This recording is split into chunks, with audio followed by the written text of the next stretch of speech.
Hello everybody, today I'm going to be teaching you how to make a beautiful animation in SFM. Now without further ado, let's launch the program and get to working. So over here is where you will be creating your new animation, and by clicking browse you can see where you can store your sessions, and then we could create after we choose our name. I chose SFM tutorial, but as you can see there is no map. Why is there no map? So click here, right click and click load map. What should we choose? Let's see. I'm just choosing random one.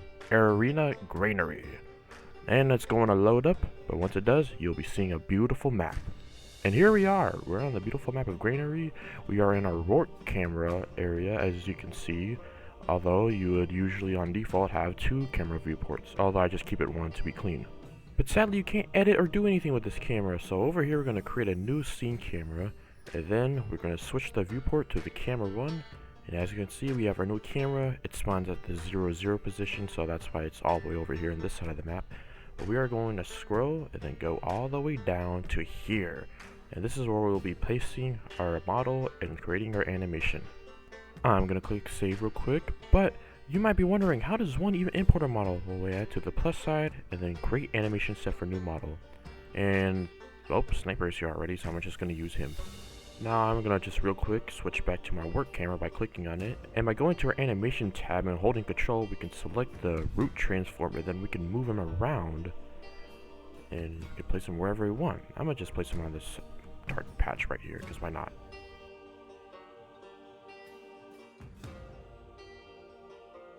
So over in the key mode we're gonna go from spline down to stepped, and this is when we're gonna start animating.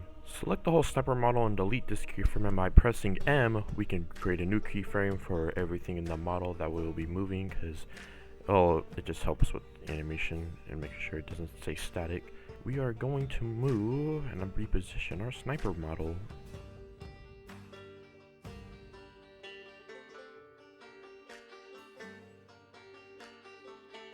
So over here, down in the face tab, we could see all the different components for the face rigging.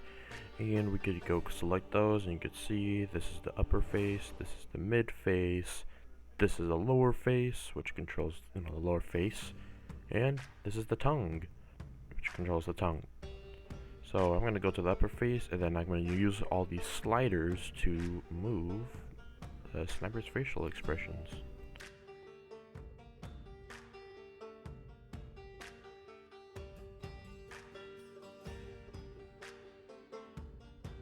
So as I add in my finishing touches, I am going to show you how to animate right now. So we're going to get our work camera to a comfortable position, select the entire model, and I'm going to scroll out, and then with the entire thing selected, I'm going to select where I want my keyframe to be and press M, and then I'm going to move my model slightly in the direction of animation of where I'm going. And make sure it's in stepped mode, and if it's not in step mode, select the keyframe. Make sure to select the whole model first, then select the keyframe, and then press 4, and then I'll set it to step mode. So you see that there's that one green ball. It should be just one green ball to another green one, not a bunch of the ones in the middle, because we're gonna see that later when we smooth the animation out.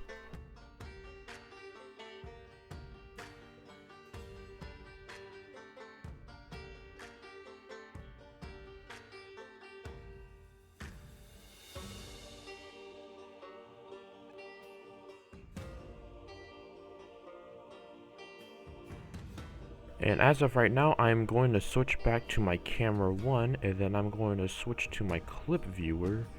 And then as you can see, this is what the animation looks like so far before the smoothing. I'm going to switch back to my animation tab, select all the keyframes, my model selected, and press 3, and that will smooth it out. Well, that'll change the mode. So now this is what it looks like. It looks a little janky, honestly, so I'm going to change it. And I'm also going to, when I add new keyframes, I'm going to press 4 on them so it's not smoothed out when I do it.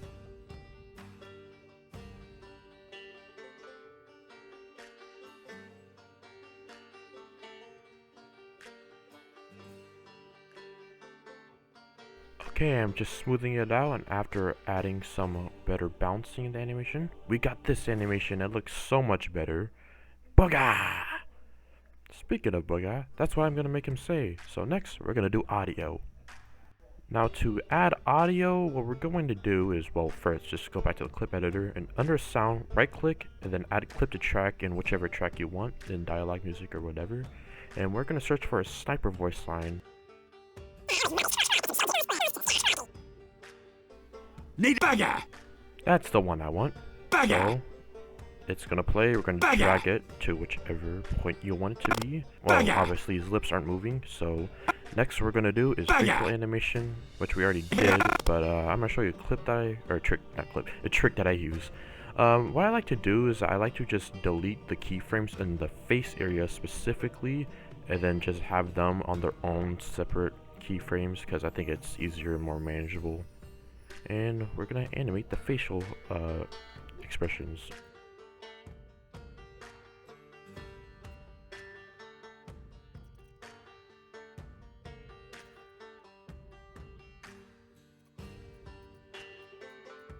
So I'm going to go back to my work camera, and using the scroll wheel I'm going to zoom in at so far, and it goes inverted. But yeah, I'm going to scroll in with the scroll wheel, and you can see our facial animations are there. He looks angry, and he looks really mad at his team because his team sucks.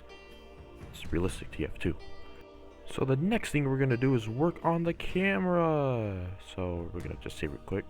And then we're going to go to our camera button, and we're going to go back to our thing and change our position because I don't really like it that much where it is. We're going to set our field of view to zoom in a bit more to make it look more cinematic. And then we could do our focal distance. And what I'm going to do is adjust my focal distance to be inside of the sniper, where it's halfway inside. So basically what focal distance is measuring where you want the target to be for the depth of field. And aperture is how much of the depth of field you want, so how much blur you want in the background. And I'm going to set it to about that much. And if we go back to the clip editor and wait for it to render, you can see it's blurring the background. Yay! So you can go back to the animation editor and move it if you want. You can move the camera's position by setting the keyframe, and then as you can see, it moves if you want that. Now next what we're gonna do is 3-point lighting, or just lighting, and as you can see from the Steam page right here, this is what it looks like for 3-point lighting. The key light, the fill light, and then the backlight. Now to making your scene look good, lighting is actually a very important aspect, because depending on how you twist and turn the lights, by making sure how soft they cast the shadows, how intense the light is, what color the light is, like, you know, how big the light is, it could really change the scene and the mood. So it looks like we're completely done with our scene. So we're just going to be going back to the clip editor, and then we are going to play our scene out, and let's see how it looks. Bagger. Let's play it again. Bagger. The scene looks beautiful, and now we're going to export it. But before we export it, let's shorten down the clip to like round a little bit after the animation ends. And now we are going to export the film. So to export the film, we're going to go to File, Export, and Export Movie. And yes, I want to save. And right over here we have 180p, although this does not come with SFM, granted. But you don't have to actually download anything, you just have to go to the Steam, and then you gotta go to Properties, and then you're gonna go to General, and you're gonna enter that code to, you know, get the 180p resolution, so you can have crisp and HD videos. And then we're gonna export it, and let's see how it looks. Bagger. And there we have it. We have our beautiful SFM in its full glory with proper lighting, camera angles, and animations. And thank you for watching this tutorial, and if you want to see more videos, like and subscribe. I'm going to upload them anyway, even if you don't, but I just like if you do it, okay? And I'll see you in the next one.